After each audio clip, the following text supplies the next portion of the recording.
Hey, what's up, guys? Christian Brindle here, and I am back with another person doing big time things in the industry today. I'm super excited to talk to somebody that probably is long overdue. We probably should have done one of these a year ago or 2 years ago at this point. We've gotten to know each other a little bit over the last couple of years, attending events together, and now we get to work together in kind of a different capacity with Hire Heroes and me being involved in Hire Heroes. And so I have Lisa Asmussen here with me today, and I am super excited to kind of jump into kind of her story and the growth of her agency. She's just had some amazing growth over the past couple of years. And, she's building a tremendous agency. First off, Lisa, how are you today?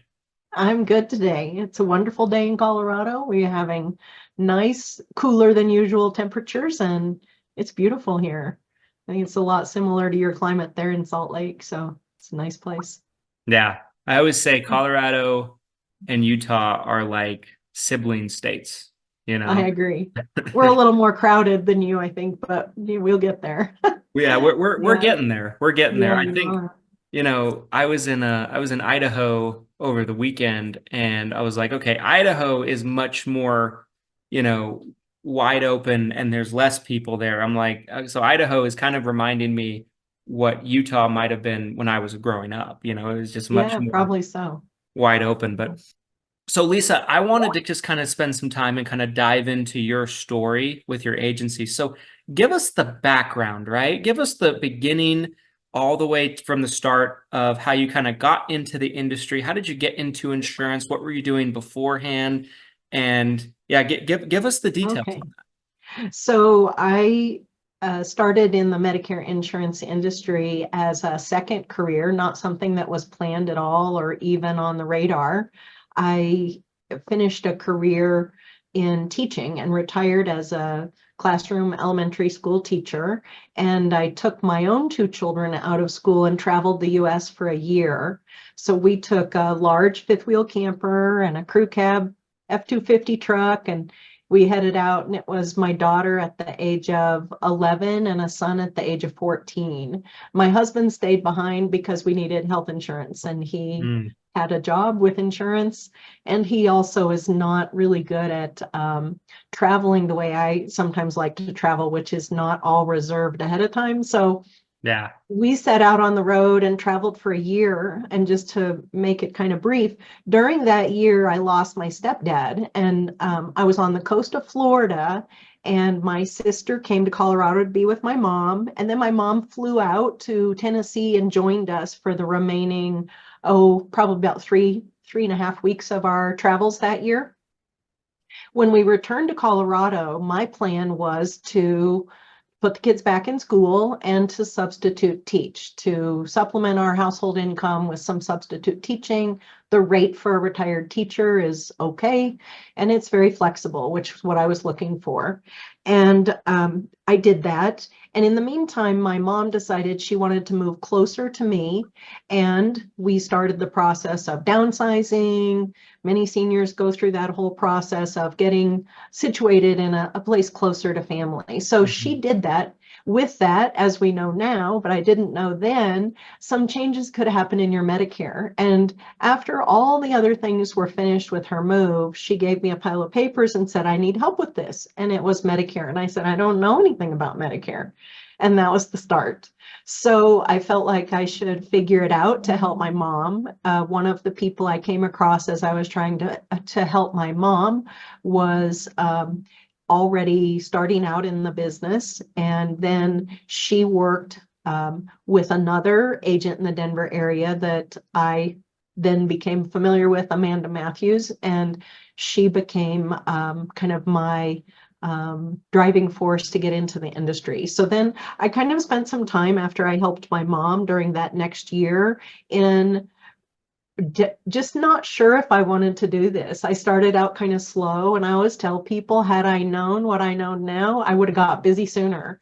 So Yeah. if you're on the fence about joining the industry, um, if you're passionate about it and you want it to happen for yourself, it certainly can. And so then I got licensed. The first year was really not a really full AEP. I wasn't licensed till October. Then I had a family medical situation with a father-in-law with dementia that ended up he ended up passing during that AEP, and I had not very many enrollments, but I was busy the next year. The second AEP, I ended up in a county that had a carrier that pulled out. So I was in the right place at the right time to secure several enrollments that year. And from then, I felt like I really made good progress. That brings us up to about, I think it was AEP of 2021, when my book of business was growing and I was feeling like if I was going to continue at that pace, I needed to take some things off my plate. And I looked into ways to do that. That's when I hired my first virtual assistant. It was after AEP 2021. So at the beginning of 2022, I hired one VA and she came on with me full time, and it really helped to hire her early in the year. She was really prepared by the time we got to the annual enrollment period. However, by that time we had grown enough that I hired a second VA going into that annual enrollment period. Oh, wow. So it's really been a great situation. I feel like they are definitely part of our agency. They talk to clients every day. They do an amazingly diverse set of tasks for our business, and they've grown and learned a lot too. They enjoy the work. I think that always helps. Yeah, that's so important and so key, that they embrace the work, they like what they're doing, and they like, working with you, of course. I think that always Yeah. helps with the relationship and the, just kind of the results you get from the work, right? Definitely. Yeah. You mentioned the VAs, and I wanted to kind of dive into that a little bit, because you've been probably as successful as anyone that I know in bringing VAs into your agency and kind of having it help you grow and take things off your plate. You've done such a masterful job of doing that. What do you feel like has really been the primary, reason why the VAs have really worked out well for you, and you've been able to kind of, work with them and train them in a way to help you in your business? What do you feel like is the driving factor for that? I'll have to give that it's really multifaceted. I needed it to work. Yeah. So a lot of it was me being passionate about, I can show you and teach you the things that I need help with. And if you're looking for this flexible type of work, I understood the situation with the virtual assistants that I was hiring. Their hours, they work overnight from the Philippines. So I had hesitations and questions about the situation. I was concerned about the language barrier, if it exists, and how much of a issue it was. That was a much easier hurdle. So that's one thing that I think all people are wondering. I mean, I can tell when I talk to carriers, and I have a Filipino representative at a carrier speaking with me, and my assistants can also. They call carriers as well. But I will tell you that I think that you really have to understand that if they don't have all of those verbal skills that you want them to, they'll grow. I mean, as long as they have a good baseline. Mine are, I would say, much more experienced speaking English now than when they started. They talk to clients on the phone every day. They talk to the rest of our staff, which is not, it's not very many people, but I have a part-time admin that works with the VAs. My other agents, we're welcoming them to the team and inviting them to interact with the VAs. So the VAs, I think the things that make it work is that, one, I needed it to work. That's I had a passion in having them as employees and figuring out if there's a way to grow that trust, both with your clients. You have to grow that trust because you want the clients to be satisfied and get good service. And also you want the employee to be satisfied with the work. One of the things that a gentleman that's sort of a business mentor to me has taught me is that your training costs are huge. That if you can do a good job of training and retaining your employees, you'll do your business a favor and yourself a favor as far as the stress of losing an employee and then having to retrain. Mm-hmm. So Yep. that was big, that they had satisfaction. So I would often check in with them, wanting to truly know if the work was appropriate, was it engaging, did it challenge them, did they want more challenges? All of those kinds of things I would survey from the employees, just as I would hope people would do in a live work environment. And we actually set aside time to socialize now. So we take a little bit of a day every now and then, and we put it on the calendar. And sometimes we just have some icebreakers or topics, and we all share and talk. And that helps us to have a good team. So I think it was important for me to treat them like I would like to be treated as an employee. You know, if Yeah. somebody was checking my screenshots all the time, which I had not the time to do, and then they were, critiquing me on what I was doing, I wouldn't like that. So I kind of just give them the responsibilities. We are in touch enough throughout the day that we know what each other are doing.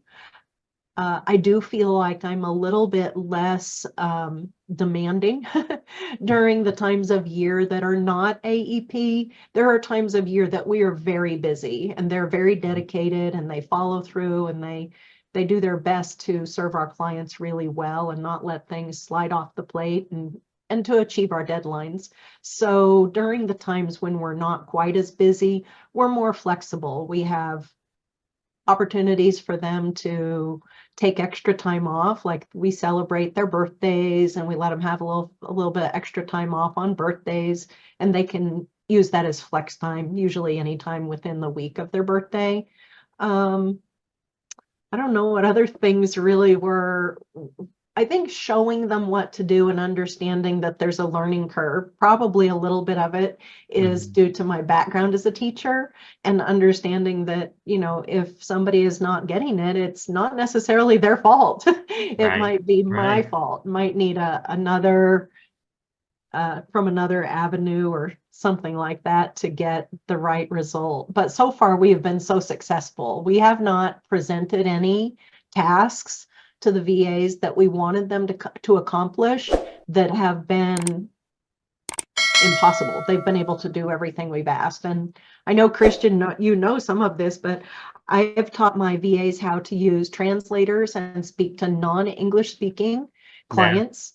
Which is And amazing. Which is amazing. yeah, When you first told me that, I was like, wow, that's unbelievable. because just the simply, telling a client to call Social Security, that's okay when it's somebody that knows how to navigate the phone system and get someone on the other line. But we realized that that was even almost impossible without an intermediary, somebody to facilitate the call. Hmm. So they mostly just facilitate the call, bring on the client. Social Security and our state Medicaid office, they're required to use their own translators. So they bring them on the line as well. But just getting those calls started and accomplished really helps our agency and our retention, and builds another strength that those clients rely on with our assistance with Medicare. Yeah. Yeah. I think that's, one thing that you mentioned that I think is so important.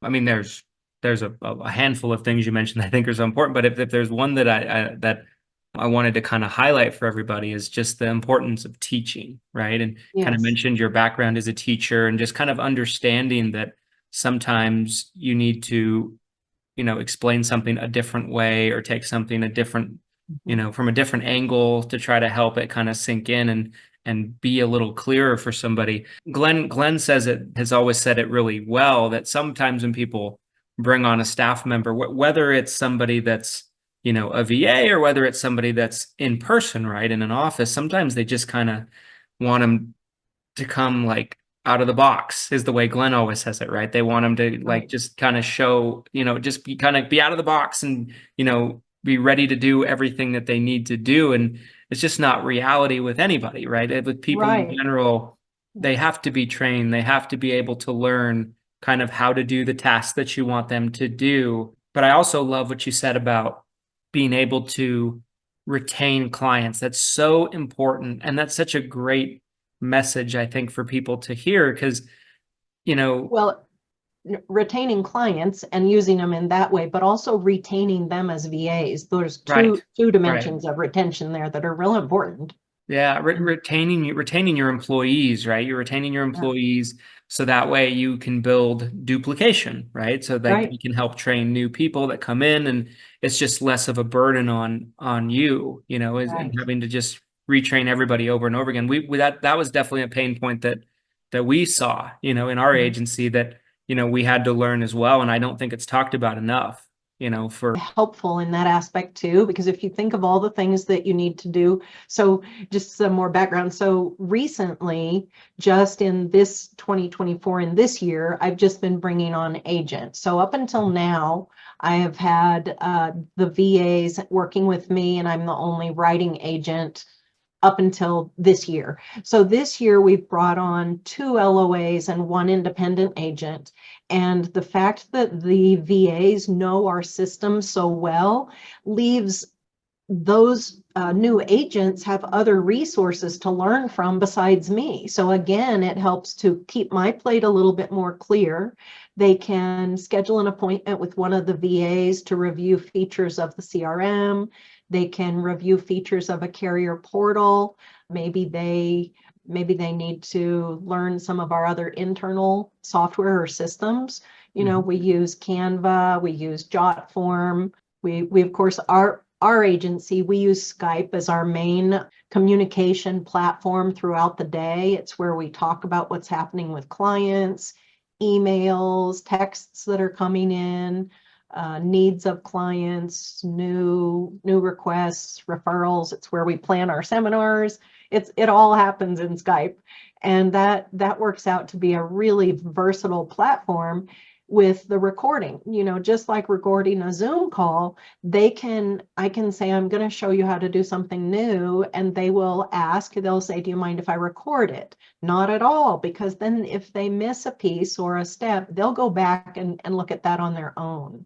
yeah. And Mhm. having them, at least my virtual assistants, one of the strengths they have is their research and figuring it out. That I expect them to be independent. I don't want to have to tell them every step. When I first started working with them, they were tentative about talking with clients. And I suspect that if you have a virtual assistant that has not done that already for you, that will be an area that will have to get more comfortable for them. But initially they wanted a script, and now I think that we could talk to. I have 2 primary ones that answer the phone, and behind the scenes, I have another one that is not client facing right now. She does commissions and other.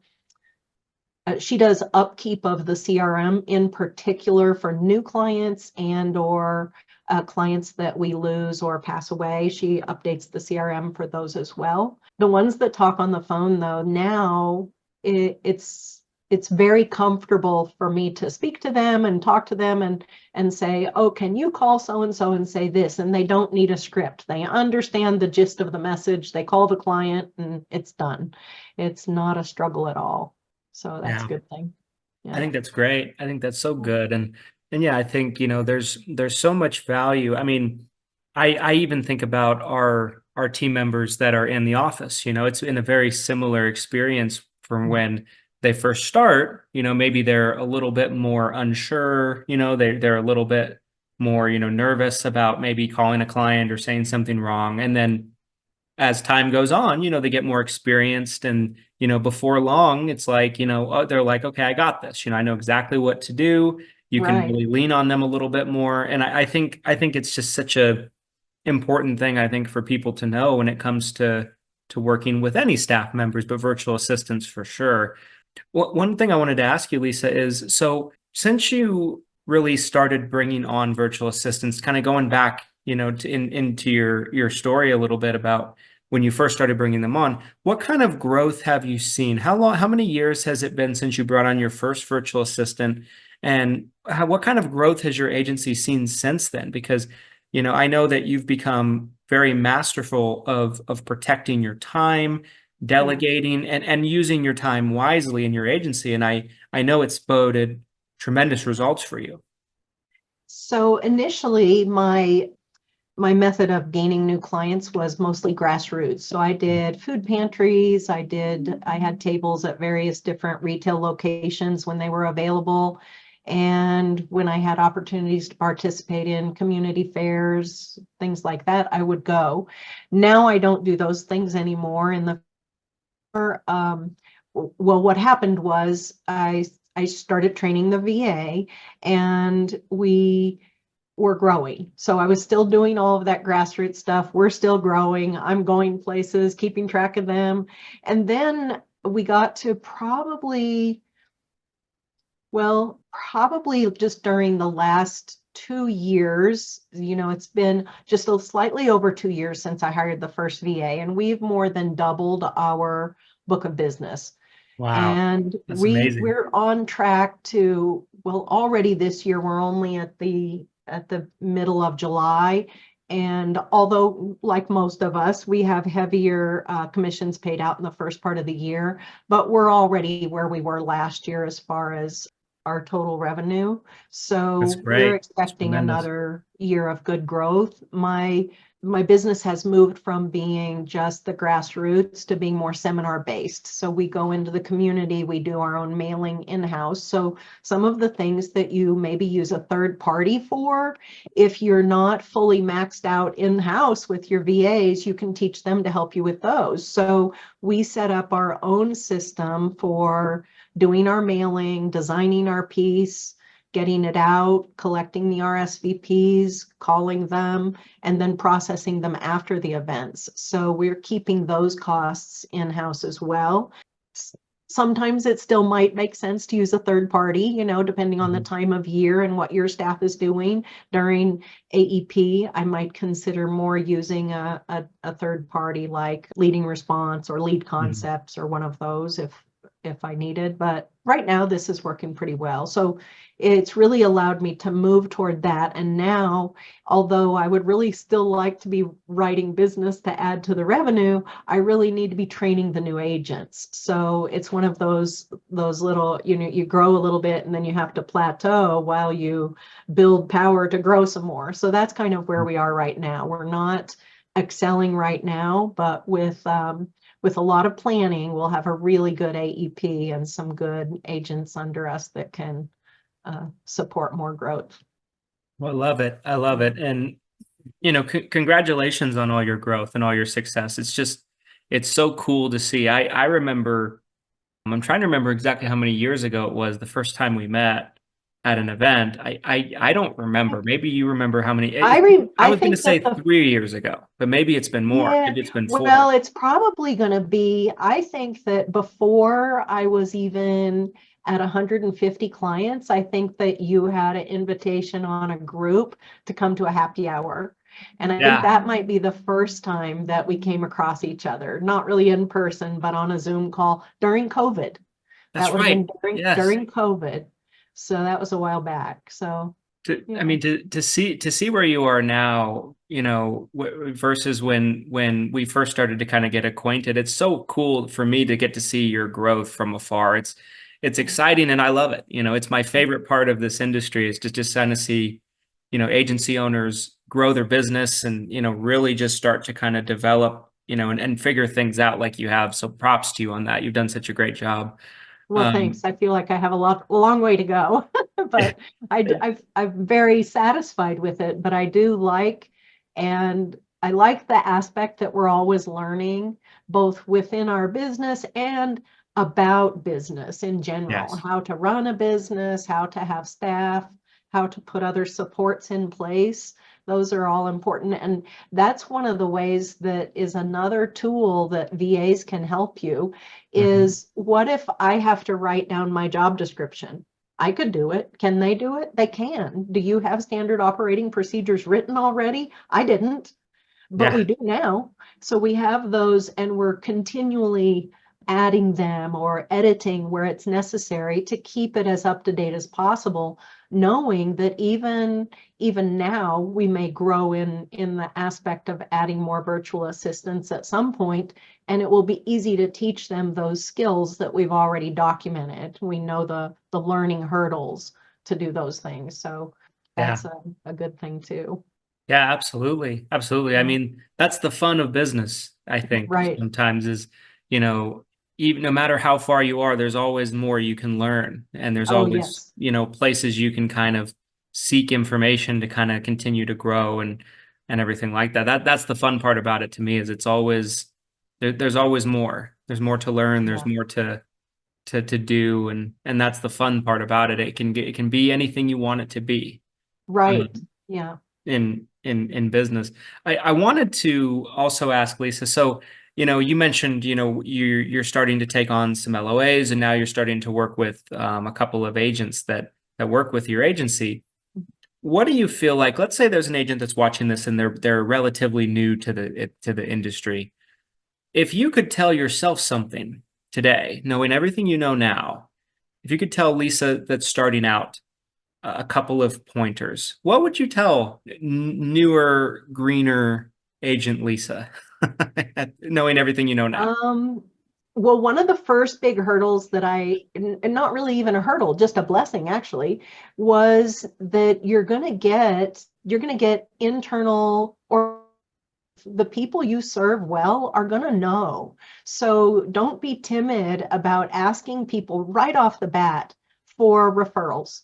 Explain to them that you are skilled, educated, licensed, and that you serve all of your clients well. And just let them know that if they know friends that don't have an agent, that this is the time that they should know an agent. And Mhm. that I said, I think that was one of the first things. I maybe was a little bit more bashful or not as forward about asking for referrals. And now I'm not. And just go for it, up to invest as much time as you want to, whatever's comfortable for you, because you will feel like you're not making a lot of progress at sometimes. If you just keep at it, it will come back to you. I just feel that wholeheartedly. Like, for example, I'll just give you a demographic that I help are retired teachers. Well, in the state of Mm. Colorado, we have this thing called the Public Employees Retirement Association, and they have a terrific plan. They've had a terrific plan for a few years.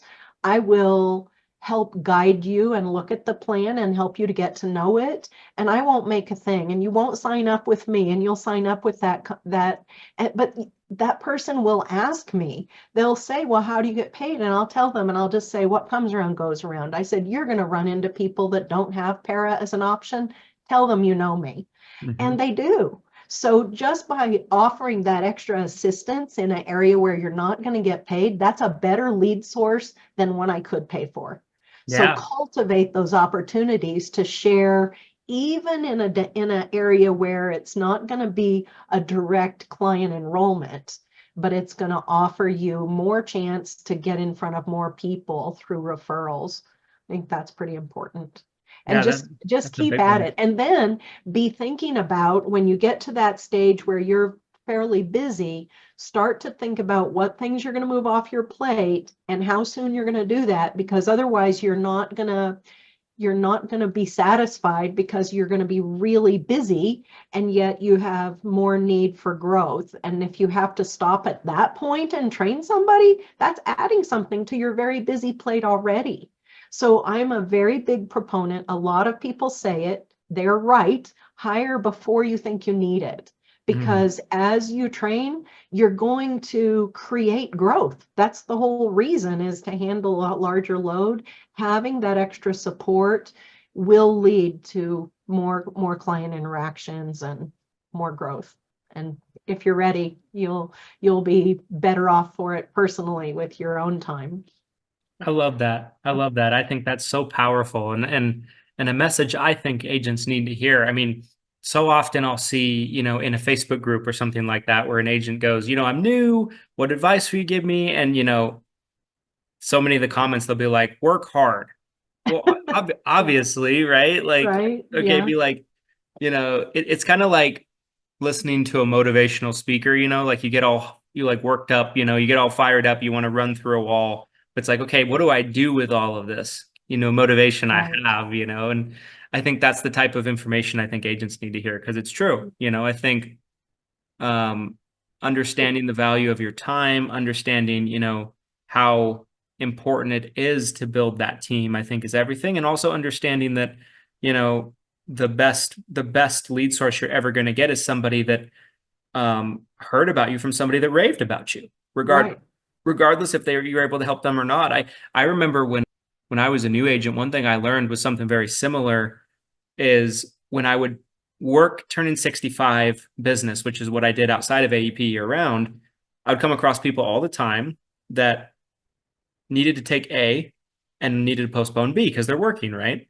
Right. I would help them through the process of applying for A. If they had a retirement plan similar to that, I would help them, with the process of A and B, explaining it to them, kind of helping them get it figured out. And those people were some of the best referrals sources that we got, so it's so true. Just doing the right thing for somebody, even if it doesn't benefit you today, they will know that you're a good, honest, trustworthy, but an ethical person, and they'll tell everybody when they find out that that's what you are. Oh, I know another thing I would tell a new agent is don't be hesitant to put a task in your CRM that's 3 years from now, because you're going to hit those, you're going to get those clients. So Yes. at first I couldn't wrap my head around that. I was like, in 3 years, they're not going to call me. And they do. Or you reach out to them and remind them who you are, and they say, oh, I'm so glad that you called me. Yeah, we do need to get that taken care of. So when you're new, I think that time horizon is a little bit hard to wrap your head around. But if you get those opportunities for people that are coming to your seminars, maybe it's the spouse of a client, pick up that information, record it, and keep in touch, because they do come around. It seems like maybe that's too far out, but it works. It happens. Yeah. Yeah. I love that. That's very true. Lisa, I want to be respectful of your time. I wanted to kind of wrap this up with, just mentioning if anybody watched this and they wanted to potentially have a conversation with you, get in touch with you, what is a good way for people to find you? Where's a good place for people to connect Probably with you? the best way would be to call my agency. We're based out of, I say, the Denver area. I live in a suburb north of the Denver airport. Probably to call our agency, Headwaters Health and Wealth, at 303-887-8584, and just ask for an appointment with me. Just let the person know that answers the phone, which is probably my virtual assistant, know that you would like to have time to visit with Lisa about virtual assistants or anything else that I've provided information on that you might be interested in. I'd be welcome to that. I love it. Thank you for your time and your knowledge and everything that you shared today. I think it was great. I think this video will help a lot of people, and we'll have to do another one again soon. I enjoyed it. I appreciate it. Guys, if you watched this all the way to the end, you know what to do. Smash the like button, comment your thoughts down below. Make sure to subscribe for weekly information. And if you want to learn more about virtual assistants and how you can get some into your agency with Hire Heroes, we'll throw a link down to that in the description as well. Thanks, everybody. We'll see you on the next one. And here's to your success and your abundance. Thanks, everybody.